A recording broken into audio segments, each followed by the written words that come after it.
All right, moving on to long ball number 2 here on Friday, June 13th. Another big thing might happen this summer. The owner of Inter Miami, Jorge Mas, quoted as saying he fully expects the MLS calendar to change with all the Pro Rel talk, Division One talk, USL, all these international tournaments. The MLS calendar change proposal kind of like went into the back of our minds there for a minute, but Jorge Mas putting it there in the forefront, saying that it might even come as soon as the summer meetings, a decision here on the calendar change.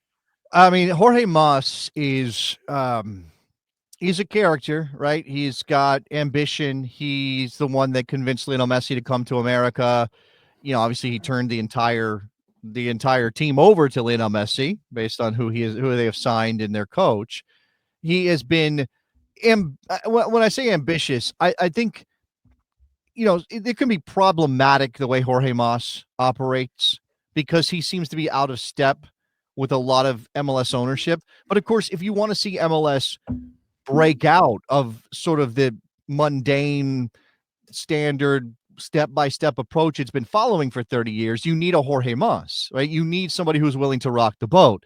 And Jorge Mas, at least in this regard, is willing to rock the boat. And this is fascinating. To go public, fully expect that we will decide to align the calendar in the summer. Not, we'll do it after, we're going to vote again after the World Cup, or we'll find some, or we're going to talk about this some more, but they're going to vote on this in the summer, and he thinks they have the vote. Why would he say this publicly? Now, he could be just telling the truth.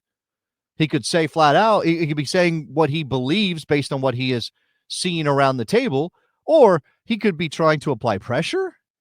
I don't know. Again, this one is, if this is happening though, Rob, this is a sea change for American soccer. And you got to wonder about the knock-on effect with every other league in this country that follows the same calendar that Major League Soccer does right now, what that means. And I know it's not about Pro Rel, it's not about the USL, but would USL have to switch their calendar if Major League Soccer does this? That's a fascinating question. I know a couple of years ago, USL was in a bit of a throw something at the wall and see if it sticks sort of a mode. And I know that they did propose a calendar change a couple of years ago, but that seems to have gotten a little quieter, and they've made a lot bigger announcements within this calendar year. So it'd be interesting to see. I mean, that would definitely put the two different league systems not, completely out of alignment with each other. It would be odd. I'm not saying that it would feel wrong. I don't know if it would be, I don't know what the right thing for the USL business would be. And maybe we need to talk about that. But you also have USL, who has chosen to launch their top flight women's league on the FIFA calendar, as Jorge calls it here. Right. So is that an indicator that they want to switch the men over to that calendar? Or, is it simply a recognition that within the women's game, if they want to sell players one day or things like that, that it's better for them to be on this, again, FIFA calendar? I don't know what the thinking is. I don't know if one has anything to do with the other, if they think of the men's and the women's sides are completely separate in terms of how they align their calendar, or if they want to bring them all in line with one another because it's too much. It's just too different. Now, Jorge Mas, do you believe him? Because he can't bluster. He can be a bunch of nonsense. Do we believe that Jorge Mas actually has a line on this, and he thinks that he's right that this is going to happen? He's definitely no stranger to work in the media game, so it wouldn't surprise me if his words here had some sort of a reactionary effect he's looking to make.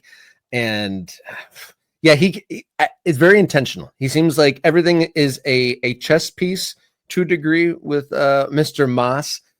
It's wild that he said it at this time with all the other stuff going on. But I was just going to say, is he becoming one of the biggest change makers in American soccer? I mean, he's definitely like stripping away, and he's not shy to bring up new ideas and do bold decisions.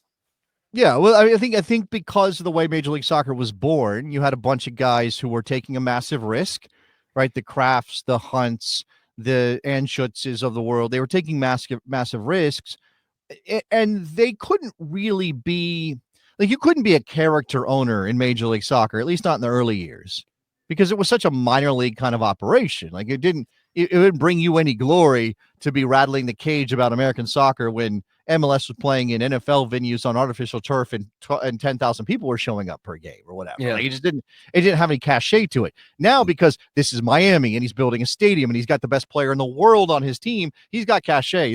This brings glory to Jorge Mas. And I think that's part of this, right? I think he likes being the guy that sort of is carrying American soccer forward. I don't know. He went on to say that one of the other steps that they want to take, or that they should take, is roster flexibility, the ability to expand them. He wants to be able to spend more money. He says that has to be a function also of our league revenue and revenue of teams. So he's not completely he's not saying we should spend and not attaching it to reality. So at least there is that. We have been able to show that increased eyes on the league will be eventually reflected in media values. Roster flexibility is something that we've worked on and will continue to work on in order to allow us to have deeper rosters. So he's talking, and this is on the eve of the Club World Cup. So don't think that that's not connected to this. And he'd see teams going into it. They play the opening game tomorrow night. Again, ticket sales are slow. And I think what he's saying is I want my team to be able to compete in that competition. And I know right now the way that Major League Soccer is set up, we probably can't. Looking at the chat, one of our regular viewers threw an interesting comment. Don't have the cross verification of the facts here, but Urias in the chat saying Russia did a single year to buy your calendar switch in 2012. They started the first new calendar year early, and not in the fall, but in the spring, expanding from 38 to 44 games. That's an interesting note, that there is a little bit of precedent of switching full calendars for a league. And going back to your point of the USL Super League, the Women's USL League, they began their life as a new league with the European calendar, and that finals actually this weekend, I believe, for the USL Super League. But be interesting to see if it's even possible. We've had segments before it earlier where it seemed like if they were going to make a switch, it'd be this year or 2026 with the World Cup in the summer. But we shall see. Provocative stuff though from Jorge Mas, talking about an announcement, calendar change possibly coming this summer.